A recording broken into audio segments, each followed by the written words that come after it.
You are now rocking with the best Burb Jones, 345 of them. What's happening? What's happening?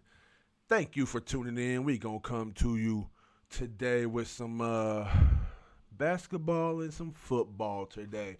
On the screen right now, you see the Buzzsprout link for the page. If you want to get the audio, if you want to download the audio of this podcast, just go there. How y'all doing? Burb Jones 345. What's happening, man? It's been a couple weeks. We're gonna bring to you today some basketball rumors and information. We're gonna bring to you today some NFL. It is Saturday. In case you're wondering what day this was recorded, it is Saturday, December 6th. So we're coming into the NFL playoffs. So basically, we're just going to talk about a couple of the teams that are on the borderline of the playoffs. And that's about it. Don't have a whole lot. Got a couple basketball things. Basketball is still beginning of the season, so not a whole lot to talk about here. We are going to talk about Giannis though. Giannis, the Bucks aren't good right now. They're not good. They're not going to get better with Giannis playing. I just don't think there's a lot there. And so I think Giannis knows that, and I think he knows it's time to go while he still have some of his prime left. If you're gonna chase another ring, you want to go while you still have your prime left. And Milwaukee wants to trade him while he still has his prime left, because clearly he'll be worth more. The thing is that Doc Rivers is, the Bucks are denying that Giannis has requested anything, which is kind of weird because ESPN and everybody else has come out and said that Giannis's agent is clearly talking to the Bucks about his future. But Doc Rivers comes out and says, I haven't heard Giannis say anything about a trade at all, and all that's false. Well, they didn't say Giannis said anything about a trade. They said his agent did. And his agent probably wouldn't be the one talking to Doc Rivers. His agent would probably be talking to the GM or the owner or whatnot. So Doc Rivers says that he hasn't heard Giannis request anything.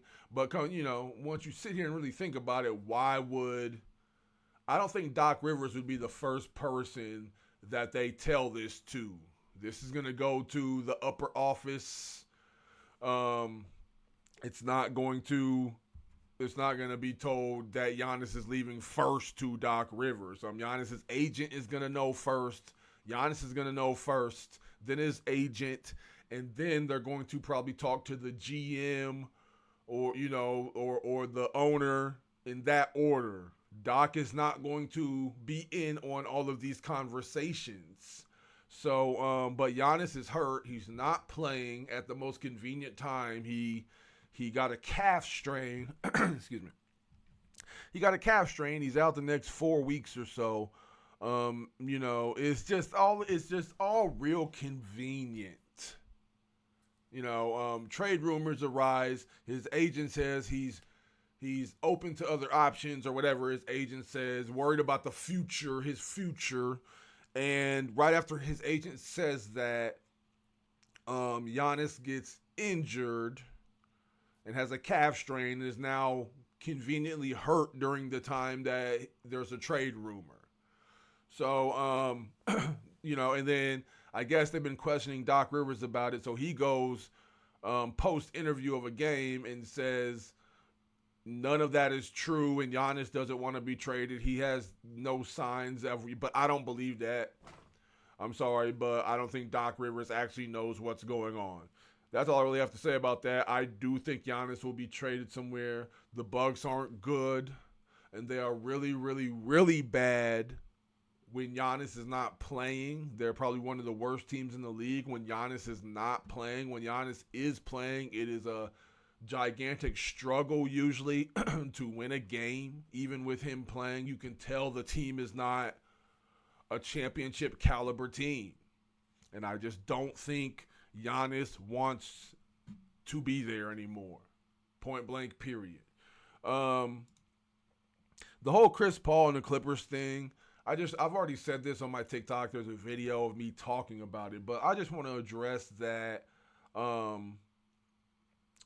According to all of the information I heard, Chris Paul was released because of his attitude towards the coaches, the staff, and things like that. It wasn't, it wasn't personal. Chris Paul was stirring the pot.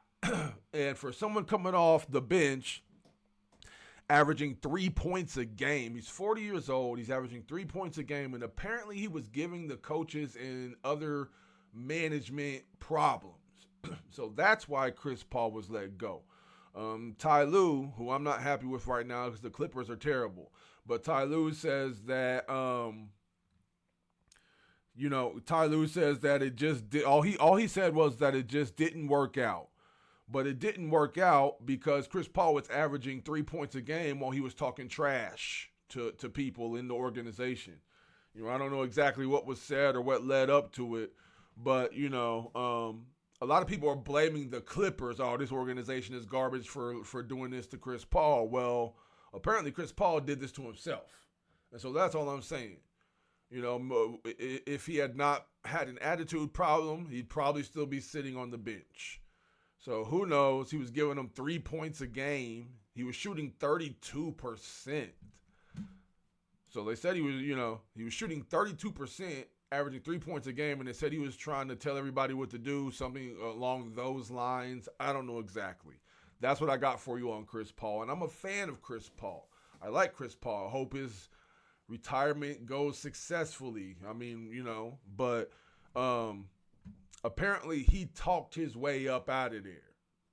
That's the information that I've been reading for the past couple of days. We're going to go into football. The Bengals destroyed the Ravens, which was, I think, highly unexpected by Ravens fans, highly unexpected by Bengals fans. I think it was just unexpected all the way around. But the Bengals destroyed the Ravens, and I just want to point out, Joe Burrow came back, had a great game. Bengals had a great game. Bengals defense had a great game, 14 points allowed. I'm just pointing out that the Bengals have 5 games left. If they win the 5 games, they can be 9-8. So a 9-8 Bengals team will probably make the playoffs in this division. If the Bengals can win out, that in this division, that will make the playoffs. The Bills is going to be a rough game. They just beat the Ravens. In my eyes, they can beat them again. The Ravens haven't been that good this year. The Dolphins are the Dolphins. The Cardinals are terrible. The Browns are terrible. The Bengals have two rough games left and 3 easy games left. If the Bengals can win all 5 of these games, the Bengals can go back into the playoffs with Joe Burrow. It depends on how the Bengals defense plays. This Bills game is going to be real rough. But if they can somehow beat the Bills, which they've done before, Joe Burrow has beat Josh Allen. So if they can do that, then the Bengals have a strong chance of a playoff chance. So just pointing that out here. Joe Burrow immediately made this team better when he came back, and you can tell just that when a man is worth the money, you can tell. Joe Burrow, that man is worth the money. The Minnesota Vikings game here, I had some videos up to watch, and I'm talking my way through it without the video, so don't really need them. Wrong game. The Vikings Seahawks game here. This Vikings Seahawks game, I have a couple things to bring up here. The Vikings are in a quarterback dilemma. The Vikings drafted a quarterback who's not good. I don't think J.J. McCarthy is NFL ready. He's showing flashes of being NFL ready, but I don't think he is all the way. They drafted him too high. he's so bad that they started the third string QB. I don't even know. I'm not even going to pretend to know who Max Brosmer is. I don't know who that is. But he's third string. And so the QB situation in Minnesota has gotten so bad that they are starting the third string QB due to lack of better options. Carson Wentz is hurt. J.J. McCarthy is so bad that they had to move on. After spending a draft pick on him, and then after waiting a year for him to get healthy again, and then starting him, he's so bad that they benched him already. And so now they're on Max Brosmer. They get pummeled by the Seahawks. They're 4-8. They might as well keep losing. What? You let Sam Darnold go. He comes back and whoops you. What is the solution here for the quarterback in Minnesota? You're going to give McCarthy another try? Max Brosmer is third string. You're going to give McCarthy another try? Are you going to try and draft again? If you're going to try and draft again, you better keep on losing. What you're going to try and win for? If you're going to try and draft another QB and you're saying McCarthy had his chance, it's over, then you better keep on losing because you already won 4 games. You don't want to put yourself out of position. So, I mean, what is are you going to try to sign a free agent in the offseason, hoping someone will come save this Vikings team who desperately needs a quarterback? So that's what I'm curious about with the Vikings. That's it and that's all. The quarterback situation they have put themselves in. Let Darnold walk. Drafted McCarthy. McCarthy got hurt. Couldn't play. Then Darnold played the season or whatever. I'm sorry, I said that in the wrong format. Drafted McCarthy and had Darnold. Let Darnold play the season. McCarthy got hurt. Darnold played the season, played great. Then let Darnold walk to Seattle, and it was time to play. Now it's time to play McCarthy. And so McCarthy comes out and is not good. Darnold's gone. And so now you're down to your third string QB. And this is just a disaster if you're Justin Jefferson is another factor here. You better watch Justin Jefferson because he might ask for it. If you don't get the QB situation together, then Justin Jefferson is going to ask for a trade. And so there's that. He's not going to keep playing with these QBs who can't throw him the ball. I wouldn't want to. There's plenty of other teams that he can go to that'll have him. Look what happened to George Pickens. So the same thing can happen to Jefferson. So Minnesota needs to fix their QB situation real bad. The Seahawks, on the other hand, are at the top of the division, tied with the Rams at 9-3, and have a good chance to win the division if the Rams start losing. The Cowboys and the Lions game, this was a very crucial game for both sides. The Lions were falling behind the Bears and the Packers, so this keeps them up with them. The Cowboys needed this game to be playoff relevant whatsoever, and they didn't get it. I think it might be over for the Cowboys in the playoffs. Just like the Bengals, they would have to win the rest of their games, the rest of their 4 games they have here. And that would put them at 10-6. And I'm not even sure 10-6 would get them a wild card spot. They would need a lot more to happen. There's other teams in the NFC that will be 10-6. So I'm not even sure. They would have to win out to be 10-6. And I don't think 10-6 is going to get them a wild card spot in the NFC. They probably would need a lot of other specific things to happen. But they definitely dropped the ball during this game. Jahmyr Gibbs, 3 touchdowns. That the Dallas played good them couple of games. That defense they showed against the Eagles, but that defense didn't hold up. 44 points. So everybody thought that defense, if the defense stays like this, then Dallas is a problem. Well, the defense ain't going to stay like that. That's the thing. If the defense can stay solid like they did with the Eagles, they allowed 21 points. Defense stays like that, yeah, Dallas is great. But the defense doesn't stay like that. They got gouged on the ground. Jahmyr Gibbs or whatever, or not on the ground, but they got gouged by Jahmyr Gibbs. Not in rushing yards, because most of Jahmyr Gibbs was what? Passing yards that night, wasn't it?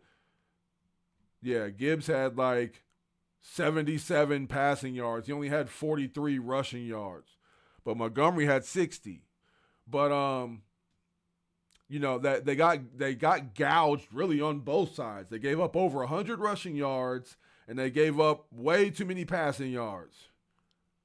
299 passing, 109 rushing, 408 total yards.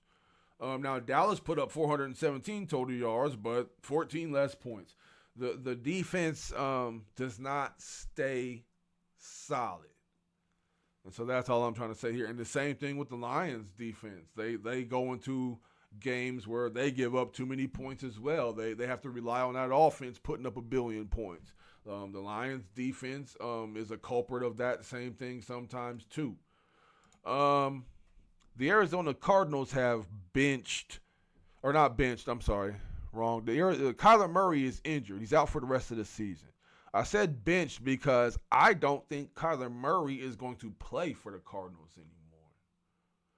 anymore. I think that this is a window for the Cardinals to move on for Kyler Murray. I don't think they like him.